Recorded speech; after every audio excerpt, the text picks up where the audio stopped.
Welcome back, everybody, to another episode of Comic Shop Talk on the Late Night Collectors community. I'm your host, Nico, and join with me today, as always, we got Chris. Hey, what's going on? There we go. I had to raise the volume up for myself there. I'm like, something doesn't sound right. It's because I couldn't fucking hear you. There we go. But yeah, no, I'm doing good. How are you? Everything good over there? Yeah, all good, all good.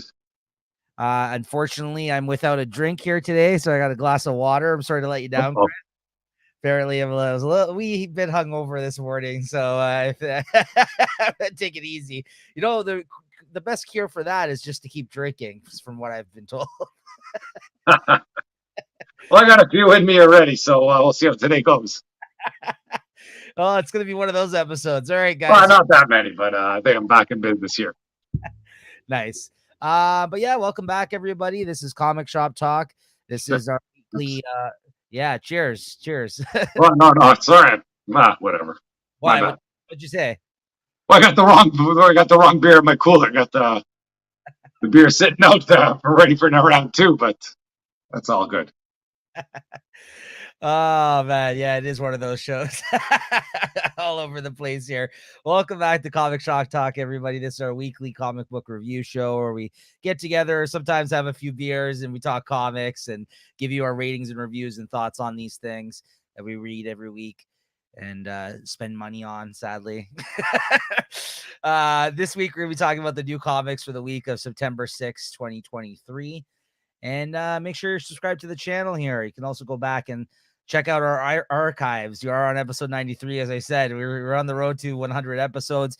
And don't forget, at the end of the year, we also do a fun show, which is kind of like an awards, kind of like the Oscars of comics, essentially. Like we give out awards to some of our favorite and not so favorite things that we've read this year. That's always a good time. I've been actually trying to think of some of these categories already, Chris. I'll have to send you an updated list of all those different awards that we give out, like we did last year. That was a fun time. So stay tuned for that, guys. And yeah, spoiler warning, be forewarned. We are going to talk about what happens in the books here today. We're going to be showing off some of the art. And yeah, but without further ado, let's get into it, shall we, Chris? All right. Cheers. Let's talk comics. Talk some comics. Yeah. All right. First up on the docket, got Birds of Prey #1. Got my issue here. Did you not pick this up, Chris? Well, I didn't get my DC Comics in. There's some damage going on my LCS, so maybe next week or the week after. Who knows? Sorry to hear that. What'd you think of this? I thought it's not too bad. It's better than I thought it'd be. It's this. They're getting the band back together here. You know, you always like that sort of trope, and they're going after the Amazons at the end. So hey, what's not to like? I'm looking forward to this more than I thought. I wasn't even thinking about picking this up, but I might be buying the whole series now. I'm on board. I was gonna take a flyer on this because, like I said, I like the writer. I like Kelly Thompson. She had done Captain Marvel previously at Marvel. This was like her first DC gig. She did a bunch of things over at Marvel that I've really enjoyed over the years, other than Captain Marvel as well. And I love this issue. I thought this is a great issue. Really well paced. Really well paced. Leonardo Romero on art just absolutely killed it. I love the team. I love Cassandra Cain, Batgirl. I like that Big Barda is on the team. Even the kind of way they approached having like Harley Quinn on the team, which you feel like Harley's got to be a part of every book at this point in time with the DC stuff. It seems like you got to throw her on the team, but the way they approached her, like actually coming onto the team because she's kind of the wild card and the person that maybe, like the whole story that Cassandra Cain told about maybe why they do want her on the team, because like her fighting style is not like what people would expect and stuff like that. Yeah, like the comic isn't based around her. It's like she's the add-on, not the main attraction. Right. Like I really liked her approach to that. And I think I'd heard Kelly Thompson on a podcast talking about that. And she was kind of hesitant to be adding Harley onto the team as well. But she said, I think I'm going to approach it in a good way. And I think she did. I mean, and as you said, you hit the nail on the head there. I love getting the band together kind of issues. So for me, this was just a fantastic issue overall. I'm really, really excited for this book. Honestly, this was a great debut. And I'm not sure if this is going to be sort of running along the new Wonder Woman or the new Amazon theme, where the Amazons are sort of blacklisted or they're the enemies now, because there seems to be going to Amazon, like you don't know why they're going there, but if it does sort of mesh in with the storylines that will be upcoming, that's even better. Yeah, because I know that they had already teased that Wonder Woman's going to be in future issues of this, right? I think there's Yeah. the most recent solicits that we looked at. I think had teased that she's on the cover at least, right? So, yeah, yeah, I don't really know what else much more to add to this, but I just really liked it. I think it was a great debut issue. Like I said, art was good. And I think Kelly Thompson has a really good knack for dialogue. Like the dialogue of her characters is always really snappy and well written. I feel like, and like it feels like I think she's got a good voice for a lot of people. Like I think great Black Canary. I thought in this. Yeah. Great Cassandra Cain, those are characters. She even got what's her name from the Wildcats on this team, which is kind of interesting and not unexpected. What the hell? Well, I guess that's a little bit of a side promotion there. But yeah, I still think it's good. Yeah, great first issue. What'd you give this out of 5? I'll give it a 3.75. Oh, Chris, 3.75. It's low. What? Are you dropping a 5 on this? No, I'm not dropping a 5, but I got to give this a 4.25. Great issue. Great issue. I wasn't expecting much, and I thought it did good. Yeah. Well, I'm all in. I'm all in on this for now. Next up, we got Ghost Rider, Wolverine, Weapons of Vengeance, Omega #1. The conclusion of this crossover between these two titles, Wolverine and Ghost Rider. What do you think of this?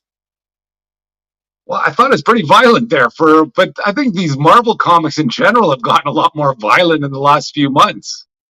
Like, with the Fall of X there, like they're killing people here, and here freaking, even though Wolverine is like possessed, he slices and dices two mutants and puts them, whatever, they explain why everybody's sort of in a little bit of a statue after he kills them.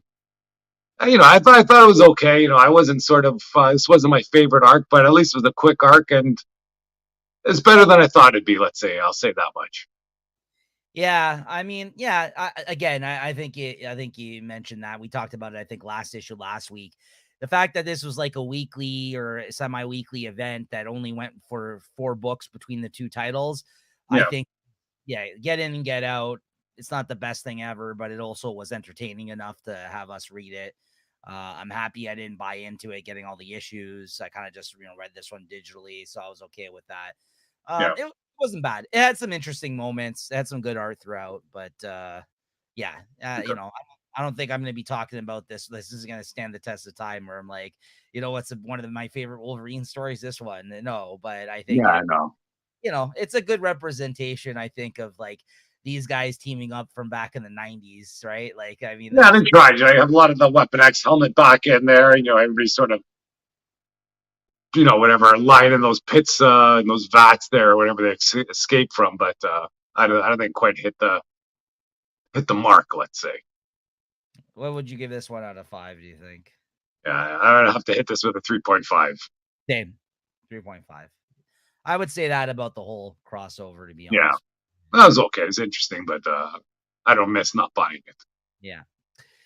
Next up, we got the Sacrificers #2. Got my issue right here. I got this cover. I think it's the main cover, if I'm not mistaken. Yeah, I got the main cover too. What'd you think of this second issue of this series? I think this is a surprising issue. Yeah. Like a kind of it's not like a superhero comic there. All those all the sacrificial people or whatever you want to call those characters. Let's say they're all getting dragged through, I don't know, whatever path or whatever pilgrimage they're on, and nobody knows what's really going on, and everybody's kind of putting in their 2 cents, and they pick up somebody, I guess, from the city that seems to be a well-to-do person that, is just ready and willing to be sacrificed. And I think I don't know if that's like a dolphin or whatever it was. I don't know what kind of animal it was. Yeah, it looks like everybody's talking about how you're going to get thrown in a volcano. They're going to walk you off a cliff.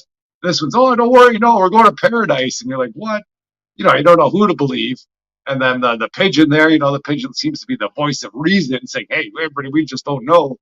And you don't know until the end. And then when you get to the end, you're like, wow, that's what it was.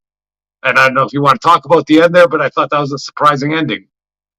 Yeah, but who knows? My next issue could be another. It could be the Garden of Eden that is freaking full of snakes. But right, I quite liked this scene too here, where like you said, that dolphin girl or whatever, who seems to be like a bit higher class, obviously, than some of these other folks. Like she she busts out like a thing of food like that she had brought with her, Yeah. and like more than willing to share. And like these two like human people that are in the group or that are, I guess, were poor and like had like a shit going of their lives prior to like getting scooped up in this sacrificer kind of situation, just ravage the food. Like they're just like savages. They just fucking go crazy and like they're eating all of it and all this. And they're you know, they're calling her stupid in her face, saying that she doesn't know what she's talking about. Yeah, just really great character interaction, like moments in this, I thought. And I think what's interesting about this story so far is we keep being left with many questions of things we're not really understanding fully yet, but it keeps my attention. Like it keeps me guessing. It keeps me interested. Yeah, this could be going anywhere. You have no idea.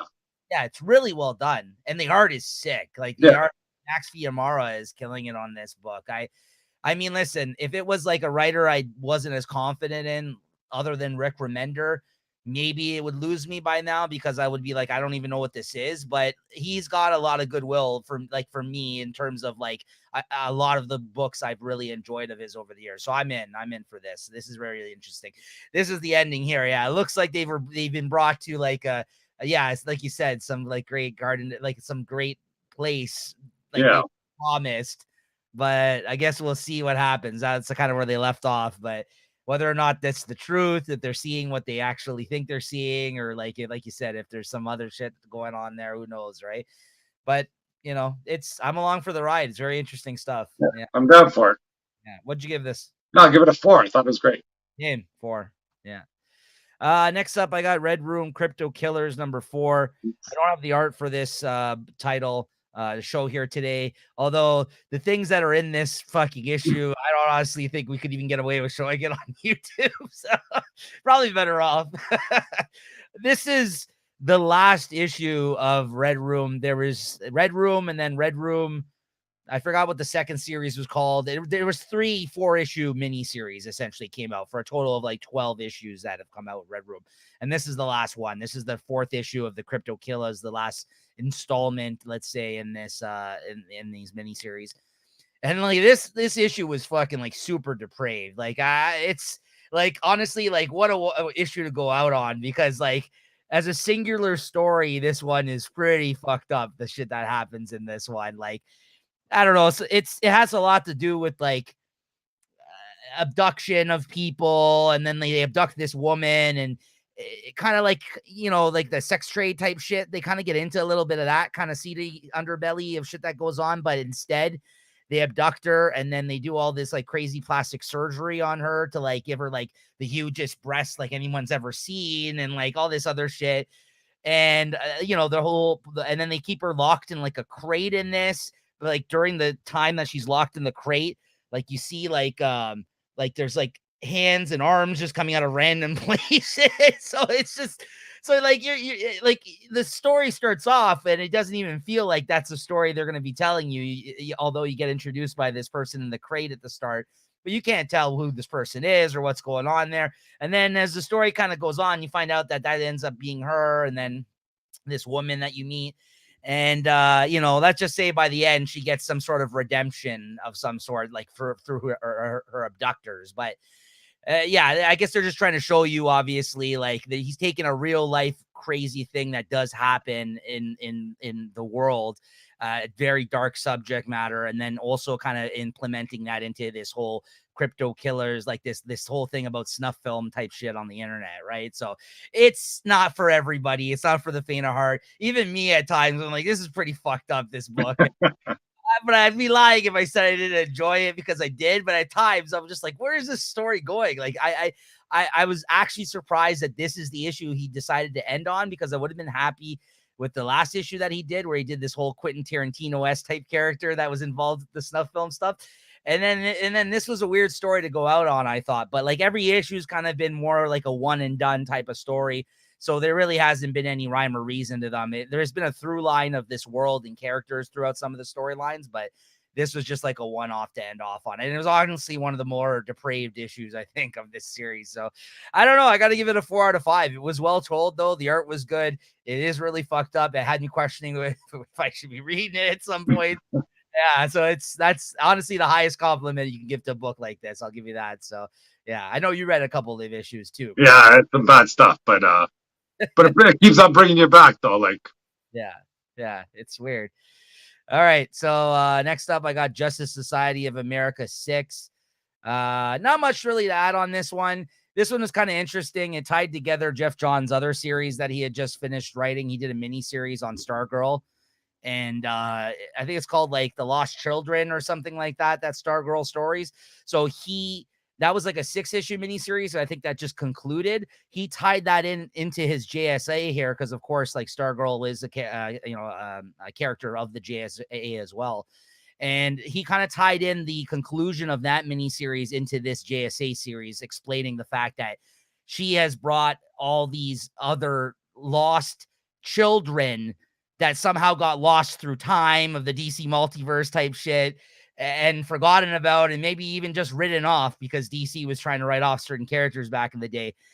She brought all these children that actually existed at some point in time into the main DC universe. So Jeff Johns is literally just taking everything that ever existed in DC. It's that whole DC, everything matters, everything counts, everything. So it's a bit of a mess to get sorted through. I don't know if anybody else is going to pick up on this, Chris, but there's a scene here where Helena Wayne, the one that's supposed to be the Huntress from the other Earth in the multiverse of DCU, she meets Bruce Wayne in this timeline, and they actually reference the Batman Catwoman crossover happening like in this. Oh, so it's happening. Like this is kind of, it's in continuity. So like, yeah. I don't know if she's going to show up now as the actual Huntress now, like in the main Batman book, because the Huntress that's now in the DC universe is different than this Huntress. This Huntress is technically Batman's daughter from another Earth. So it's, but they referenced current stuff going on. So like, I'm like, I don't know if like Jeff Johns is the one reintroducing all these ideas and these characters, but I'm like, whether or not the other people are going to fall in line and like pick up the baton and keep running with it, I don't know, man. It's hard to say whether or not that's going to become a thing. I mean, I would think so. I would hope so, right? But there's a lot of new characters that he brought back in this, and ones I'm not even really very familiar with. So it's ambitious. I'll say that. Like it's very ambitious. Leave it up to Jeff Johns, of course, one of their most premier writers for years and years and years to do it, I guess. Also, there's this girl here, this, I don't know, this ladybug type character. I don't know. I forgot what her name was, but she basically, it was with the Red Bee, the guy that's in the fucking Peacemaker comics. I guess some character again. I guess that guy actually existed outside of that Peacemaker miniseries back in the old DC days, which I had no idea. So they just brought some like D-list person back, and now they brought back his like sidekick. So I don't know what's going on right now. It's just, there's another Steel family guy. He's like apparently his son from another dimension. I don't know what's going on in this. Yeah. And then by the end of it, Huntress and Power Girl are like looking through all the photos on the thing. You're like, yeah, well, I guess we got to start adding these new JSA members to the ranks or something. Right. And she's like, well, I got an idea. And Solomon Grundy shows up at the end there. They're like talking about, I guess, Solomon Grundy, born on a Monday or whatever the fuck it is, died on a Sunday. Whatever his fucking name. He's gonna come back, I guess, apparently next issue. So that's interesting. That's not bad. I gave it a 3.75. So all right, next Peacemaker Tries Hard, number 5, Chris. Look at this. Look at this doozy. Ooh, that's a nice one. The Daniel Warren Johnson variant of Deathstroke just fucking beating the shit out of Peacemaker. All right. Speaking of Deathstroke, you got a lot of Deathstroke in this one here. That's not bad. Well, Deathstroke babies, there's the cover. Yeah. At least that cover freaking happens in the story. But yeah, once again, that's another, this is like freaking, what's this, Kyle Starks, right? Yeah. Yeah, like this is basically Kyle Starks Unleashed. Whatever he's doing over that Marvel one, he's got his handcuffs on. Here you let him go. Like, oof. The stuff he does in this one, it's just great. It's fun stuff. He drops in with all those clones there. Are those clones of the Brain, I think? Yeah, clones. Yeah, and he thinks, oh, they're all going to attack him. Fuck, these guys just want to get out of here. Then he goes through that nursery, and then you see all those babies with the patches on. He's like, hey, don't wake up the babies. And well, you don't get to see them, but It looks like they take out a whole bunch of babies. Right here. Yeah, they just cut scenes. It gets like this, and then they cut scenes, and he's like, "Oh man, that was the worst." Yeah, and then, yeah, that's the best lines from the Peacemaker. Oh, I'm gonna be able to sleep for a month after this. Like, you just killed like 20 babies. Great stuff, great stuff. And then the way they take care of this the teen Deathstroke, is just a teen full of angst there. I think they just freaking tell him to go on his way, and he seems to be happy with that. Yeah. And then the brain gets out there, the Bruce Wayne is shaking around the brain and stuff like that.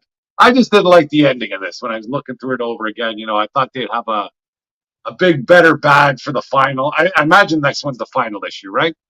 Next issue, yeah. Yeah, like the big bad there is that big green blob sort of guy. It would have been nice, if they had freaking, a full on, a good A-list baddie here to kind of to be their foil, let's say. Yeah, I wouldn't be against if they were to do another miniseries past this with Kyle Starks again. Sure, I'm down for Kyle Starks and Peacemaker. Yeah, I just love this book, and I think this is going to be in contention for possibly my favorite miniseries of the year. And guess what? The other book that I'm quick to remember when I do say that category, as I mentioned, end of the year awards, guys, is another fucking Kyle Starks miniseries, the one that he did with all like the horror trope, like serial killer guys, which I'm like it on the name right now, but it was just excellent, right? What? Fuck, I forgot the name. Were monsters? Not where monsters. Yeah, where monsters lie or something like that. Yeah, monsters lie, which was just so much fun. Yeah. I really like Kyle Starks, and I think he's doing some good stuff right now. But this is another good issue. But I agree with you. I think was it as good as the last issue? Maybe not, because that was the one with that cocaine bad guy, which was crazy. Yeah. I thought this one was great though too. I love this one. Same. I'm just like, yeah, I just, it's a great miniseries, and I hope that they do more past this. Honestly, I hope he announces they do another one, right?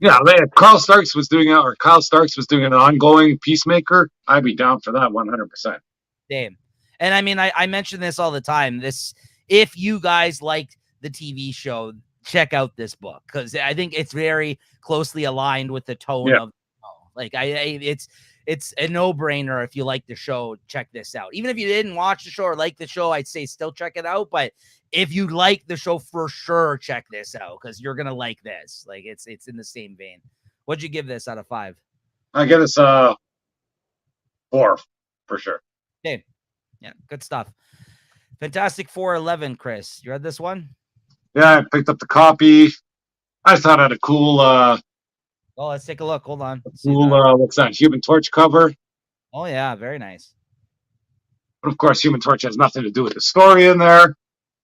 The story I thought was decent. It's a bit of a thing story where I know they're in a dream or something like that. I forget who the big bad is at the end of this one.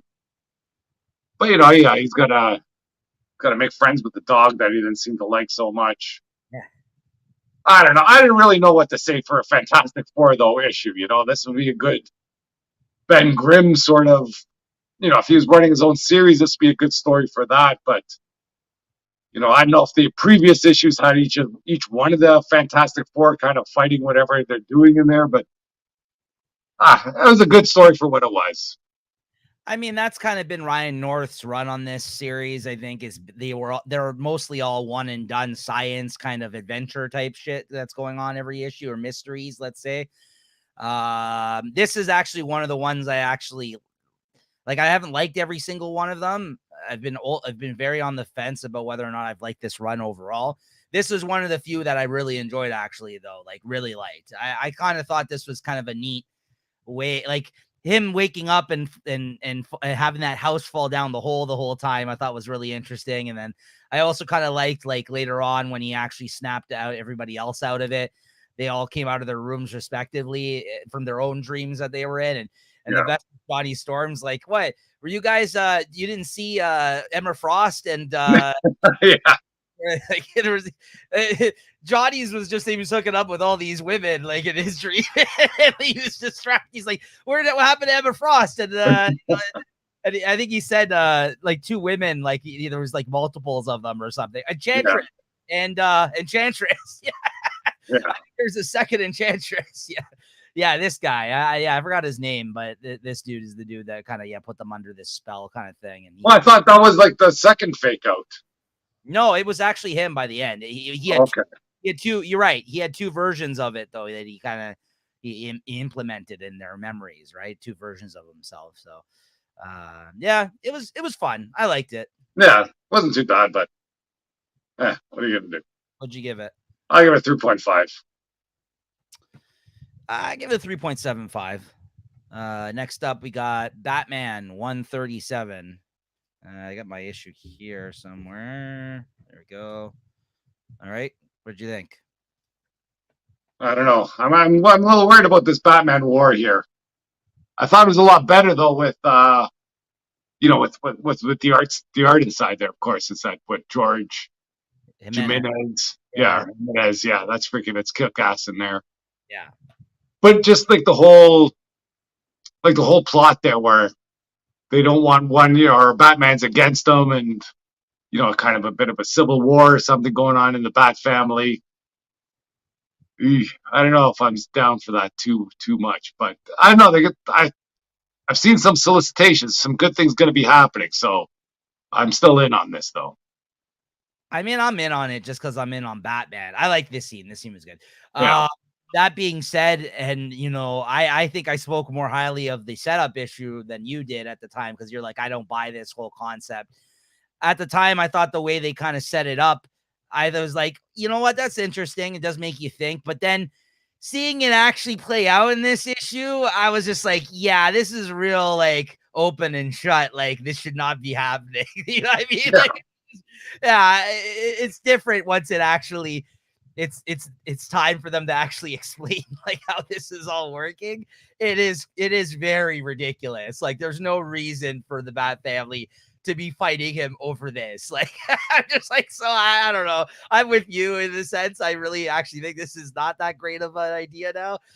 It was interesting. It's one of those things where like it's an interesting thought, but not to see be played out in this fashion. Yeah, not to be played out over 6 issues. That would have been good for maybe 1 or 2 issues. Like I don't know if I'm doing the right thing, but I gotta, this is my path. And that's what I'm gonna do, and I'm gonna carry on. But now that it's being stretched out, it's like not for any. Yeah, that's kind of what my worry about this is. But again, we love this artist. Like, look at his fighting scene, so dynamic. He's kicking Nightwing at one side, punching the other. Like he's not even looking. Like honestly, like the way he draws Batman and he makes him in these fighting scenes, like it's the art.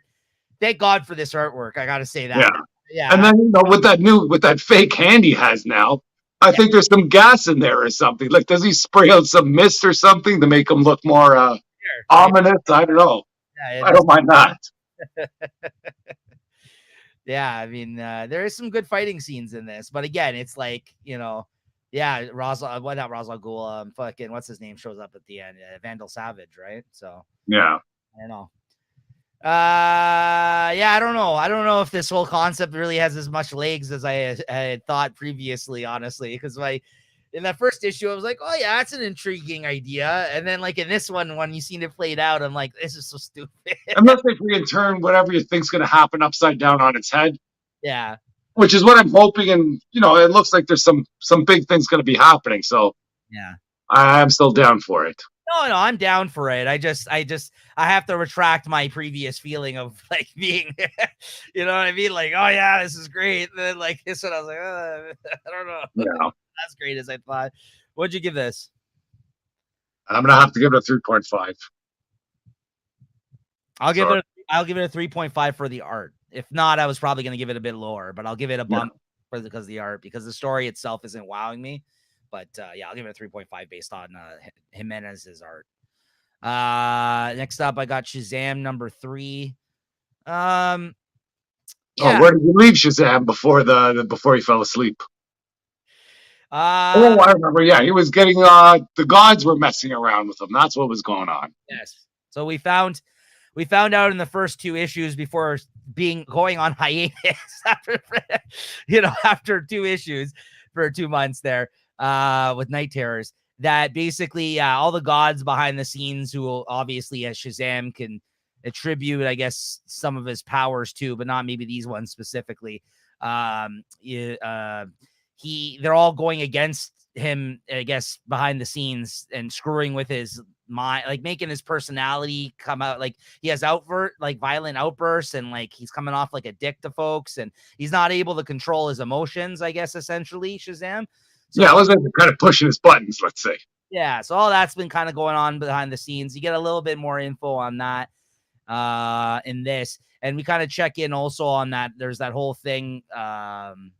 Speaking of Solomon Grundy, he shows up there. There's a whole thing that was going on in the book previously too, Chris. I don't know if you remember, but a dinosaur like showed up at his house. Oh yeah, the guy's living in the kitchen or something. And he goes to like the I think the city of like the apes and stuff like that, like Gorilla Grodd Ape City in this as well in this issue. So there's some fun stuff going on in it, but I think as a whole, the story is a little bit all over the place right now, and it is kind of a bit jarring after 2 months of not having read this. So I agree with you in that sense too. But this stuff's fun. The stuff with the talking Tawny and the dinosaur guy with the top hat, and he's like busting out all these documents and stuff like that. I don't know. It's just ridiculous. It's got some funny themes in this book, and Dan Mora is still on art, so that's enjoyable. Yeah. My only complaint is that it's a little bit unfocused. I'll say it's like they're kind of throwing everything at the wall in the Shazam book. A lot of fun concepts, a lot of fun things, but like I wish that it was a little bit more focused in terms of like the main storyline. But I'll give it a 3.5 still. I'm probably going to continue reading it digitally for now, at least the first arc. I don't want them wasting Dan Mora. Dan Mora's a good guy. Yes, yeah. So, I mean, I hope that, I know he's coming back for that Kingdom Come arc in the upcoming Superman Batman, but as we've been shown many times before, he can sometimes do 2 books a month, this guy somehow. I don't know what's going on with that guy's schedule, but he pulls it off. So, next up, I got Once Upon a Time at the End of the World, number 9, very quickly checking in on this book. I didn't talk about the last issue on this show. I think I just forgot to read it in time for the show. This book's getting weird. I mean, they were in this like kind of like utopia kind of place that they found in the wasteland and made for themselves in this second arc of the story, now that they jumped into the future when they're older and stuff like that. And it became basically like I don't know, like big orgy party type place. Like it's basically Krakoa. It's basically Krakoa. They're just like banging island, like basically in the wastelands. But then in the end of the last issue, in the last issue, they focus on the fact that there's like these toxic gases of some sort that are kind of creeping into this place now, and they don't know where it's coming from, and it's screwing with all of their heads, and it's messing them up. And now, like I said, like in that last scene, they have to wear these gas masks. So this guy's like having sex with the gas mask on and shit like that. They have to wear these masks constantly in this society now. And basically it's all screwing with their heads, and they end up like there's some accidents, some fucked up shit that happens to some of the people that live there, or like accidents. We don't really know. It seems like there's somebody creeping around in the background that may be attributed to this kind of shit that's going on. But it's hard to tell. It's a big mystery and what these gases are necessarily doing to them. By the end of the issue, it seems like, this place is no longer a paradise. It's kind of really fucked up their relationships with all the people there and everything else. And by the end of it, the guy actually finally figures out, the scientist kid, a way to get the gas out of this place that they all stay. And then they go to take off the gas mask. They think everything's okay. And then they're looking at each other, this guy, the girl, and him, and they're seeing this perception of their faces all like melting away. So I don't know what the hell happened. Again, something's going on with in their heads, I think. They think that they're hearing voices from each other, that they're saying horrible things to one another, which they're not actually saying. So it looks bad. It looks bad for whatever, moving forward, what's going to happen with them. I think it's one more issue of this arc, and then they're going to time jump again, and it's going to be like the final arc of the book, essentially. This is a Jason Aaron book from Boom. I liked it. I give it a 3.75 this issue. It's kind of interesting what's going on in that one. Doctor Strange 7. You don't read this either, right? No, I dropped off this one. All right, my apologies there. I'll try to make this quick. Not too much to add here. In this issue, basically, like I said previously, this Doctor Strange, this of war, this like war Doctor Strange, this other version of himself that was left behind to fight like this, like, I don't know, this battle in another dimension for years, thousands of years or something like that. He has now been revealed to be, I guess, the guy who's been killing all these other sorcerers and stuff along the way in this arc that opened up this series. And by the end of it, you're not really sure if Clea is also somehow involved. She pays him a visit at the end. So either she's going to take things into her own hands, as she tends to do, because she deals with things differently than Steven, of course, as we've been reminded time and time again through this series, or something else is awry. So I guess we'll see what happens. But yeah, it was a good issue. I gave this also a 3.75. I'm surprised it's still got that same story running for 7 issues. It's not bad. That's good. I like it. Yeah. And they've had kind of moments where they've done like singular story, like one and done type things in the series as well, but also they've kept the through line of that story from the first issue. Yeah, absolutely. So I think he's been doing a good job.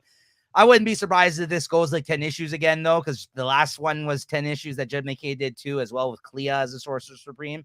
So again, it's also tying in storylines from the death of Doctor Strange right now in the current arc as well. So that's basically the whole time Jed MacKay has been on the book. So I could see this coming to an end, honestly. Like, and you know, it seems to be like he's pulling all the strings together from the Clea series and the Death of Doctor Strange series, and he's doing a good job. And I think this is, if you're a fan of the character, you'll enjoy this. I think it's a great Doctor Strange series. So yeah, it's another maxi series, but they're not calling it a limited series. Yeah, exactly. Yeah. So, you know, very tricky, these guys. Immortal X-Men number 15. Great cover on this one. This fucked up Wolverine. Oh yeah. That's the one I got too. Yeah. That's a good one. Both the covers was good. There's another variant actually that was really good on this issue too, but I went with this one. What'd you think of this? I might have to see some of the panels here. This is with I guess Professor X is still defending that. Oh yeah, Celine and Sebastian Shaw there do what they do. I think I'm digging Professor X being like the defender of Krakoa on his own there, and you know, everybody's been, you know, kind of just sitting back on or sleeping on Professor X, but he's showing he's good. He doesn't need his X-Men. He's good on his own there, and I think he takes care of a lot of business. And was it? I'm getting mixed up too with, I guess there's some Wolverine stuff going on in the X-Men issue as well, right? Yeah. Yeah, so I don't know what these. I forget even what these X-Men or what these Wolverines are up to here. These are like clones. Those are all the clones, right? Yeah, exactly. Yeah, that end up attacking, and they also, I guess, they ended up in this dimension or wherever the hell they are. You know, they got taken somewhere else, right? And then you got like, what's his name? Who's like Moses or something leading them. Is that still going on in this one too, or is that just? I thought that was just an X-Men. Here's the problem. This is what I was going to say about this issue. This wasn't my favorite issue because this is rehashing a lot of events and scenes from a different perspective that we've seen in other X-Men books already this issue. That's what I hear. So let's say I was a little disappointed in that, in this, like, because like, while this issue was fine, it didn't really provide us any much more new information. Like, it was just like kind of showing us like these scenes that I feel like we've already seen in the other main X-Men book, or we've gone over, but more specific to maybe the story that he was telling in this series. You know what I mean? So like, it's kind of, and this Mother Righteous, she's like a double agent. Like, she screwed him over big time, right? She is. So she's up to no good in there, kind of bringing them all to the Atlantic Krakoa. And then at the end here, it seems like the fucking Apocalypse has his like horsemen here or something again. I don't know what the hell is going on there, but maybe that's something that they've been talking about in X-Men Red, but we don't read that book anymore. Yeah, I don't know either, but I'm down for Apocalypse showing up. Same. Yeah, but he's been a character in that book on the Arakko, but this looks like old school, like Age of Apocalypse. Yeah.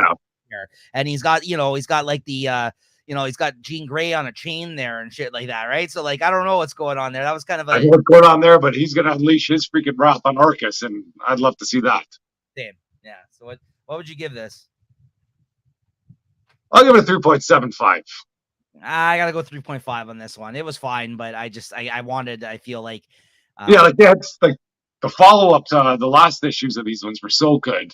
Yeah. And they just haven't really been able to keep up that momentum, I think. Yeah. But we do have X-Men 26 to talk about this week with this great cover, which there's a connecting one of Invincible Iron Man coming out. Oh, you got the Magneto. Is that an Alex Ross Magneto? Or Alex Ross Magneto? I think it's a connecting cover, but I also did get the. Okay. I can't turn down a freaking Emma Frost cover. I was like, what the hell? What are you doing, Chris? That's why I got to pull that out there first. I'm like, who are you right now? No, yeah, go ahead. But what'd you think of this? I got to see some. I think all the stuff I thought that was happening in this comic was, or all the stuff I thought was in Immortal X-Men is happening here. But now that I've seen some of the pictures, they got I guess they're kind of talking about the deal that Wilson Fisk made with Emma Frost, and it sounds like it was a bad deal because Wilson Fisk is like, "Hey, you work for me now, and it's not like this isn't a partnership. Yeah. I got you under my thumb, and you're gonna pay for this." Mm-hmm. And I might have to see more of this stuff because I thought a lot of this had to do with the Messiah, but this was Shadowcat. Yeah, now I remember. Now it's Shadowcat talking with Firestar or Angelica. What a great fucking scene that was. It was great. And like she explains her stories. Oh, I don't think you believe anything I gotta say. And she's just kind of spits out this story, and then then the Shadowcat line there is like, I don't know what you gotta say, but that is the most Jean Grey story I've ever heard of. And the way they have it split on the pages works great. Well, I thought that was good. At first, it looks like Shadowcat was gonna kill her, and then she like rambles. Yeah, she's got like the sword phased through her, ready to go. Yeah, the word bubble is like packed, like of her just spitting all that shit out. Yeah. Yeah. She's like, that's the most Jean Grey thing I've ever heard. That's awesome. But then she's like, yeah, well, do me a favor. If any of your other teammates try to kill me, just let them know I'm on your side. She's like, no. It's like, no, I can't do that. That's gonna blow your cover. No. You'll fight them if they come to fight you. It'll help. You're on your own on this one. I felt so bad. I was like, oh fuck. I was like, Jesus. And she's like, got the blood running. She's like, shit. Well, wasn't there a line earlier, I think, with Tony Stark or something, saying, hey, if you got if Firestar's your mole, you better tell her someone's coming. Yeah. And then he's like, oh, hold on a second. I guess Tony Stark is aware, or maybe he figured it out himself because he's a genius. I don't know. Well, she literally says, I mean, they bleep it out, but after she says that and she fucks off Shadowcat, she's like, fuck me. Yeah. Oh man, I was just like this. I love this whole storyline about her being the sleeper agent. It's excellent. The rest of the issue again was like whatever, but like for that scene alone, this is a big issue. I really like that Shadowcat shit. Like, yeah, it was great. Yeah, and then yeah, well, the big thing is this wedding there, but I don't know, that was like secondary to actually like the good part of the story. I agree. But I mean, I guess we're gonna see that come to fruition in the Iron Man issue because he kind of proposes to her at the end of this, his assistant, who's Emma Frost in disguise. Yeah, there's all kinds of, it's kind of interesting because they're actually reverting back to a place that you kind of thought about the X-Men prior to this whole Krakoa stuff, about them being in hiding and they're hiding down in the Morlock tunnels and all that sort of stuff. Yeah, so it's kind of like they're reverting back to like what we felt about X-Men for like forever in that sense, the storylines, right? So I don't know where this Fall of X is going to end up by the end of it, but I'm here for it. This has been a great series. Yeah, give this. I give it 4.25. Now that I talked about it, I love that more. Agreed. 4.25. Yeah. Lastly, we got Amazing Spider-Man number 33 this week. Yeah. Back in black, baby. Yeah. A bit of Kraven's Last Hunt type stuff going on here. It kind of has those type of themes going on in this one, right? Yeah, absolutely. Yep, he's I don't know, I'm kind of digging Spider-Man being freaking a little bit unhinged. He's taking care of business there, and like even while he's fighting Kraven, he's thinking to himself or saying it out loud. He goes, I don't even know why I sweated you. I could swat you down like a fly anytime I liked. And he still doesn't do it though. He puts Kraven. That's Kraven's son though, right? Yes. He puts him through the ringer. He forces him down deep in the tunnels, and then out of nowhere, freaking all these things like this page you got up there with him hiding in the back, and Kraven thinks he's ready for the battle, and even just without Kraven's thinking, he's like, oh, I don't want these weapons, they're too heavy. I'm not the hunter. I gotta run. I gotta be light on my feet. I gotta get out of here. Yeah, it's like a reversal of sorts from Kraven's Last Hunt. Instead of Spider-Man being hunted by Kraven, he's hunting Kraven in this one, and the drugged out hallucinogenic type stuff that happens in that too, I think was present here with him tripping out. And then also you get what's his name, Vermin. Yeah, Vermin down in the tunnels. Right, which is also he's also in Kraven's Last Hunt. So like this isn't Kraven's Last Hunt, but essentially they're definitely playing with a lot of kind of like those. Yeah, it's an homage to it, or they're referencing it a lot. Yeah, it's fun. I had a good time with it, but yeah, and then at the end they throws him in the coffin, throws in the gun, says, "Hey, just in case you want to save yourself some time." Perfect, loved it. Yeah, there it is, right there. Yeah, good issue. My only downside is they got to freaking have a JR Junior cover. Come on, can't they put a Gleason cover on this? Come on, really? Yeah, at least we're getting him on interiors, and then I think after. Yeah, I'll take his. I'll take JR covers with Gleason on the interior, but. Yeah, I don't mind his covers all that much, but I also like after Gleason's on interiors on this arc, you got Ed McGuinness coming back for the next one with the rec wrap stuff. So yeah, I'm really excited for what's going to come next too from this series. I think in the second half of the year, this really after Dark Web, I think we were a little unsure about the future of the book. It kind of lost me for a moment. I feel like at least they're going into some gang war here too, but yeah.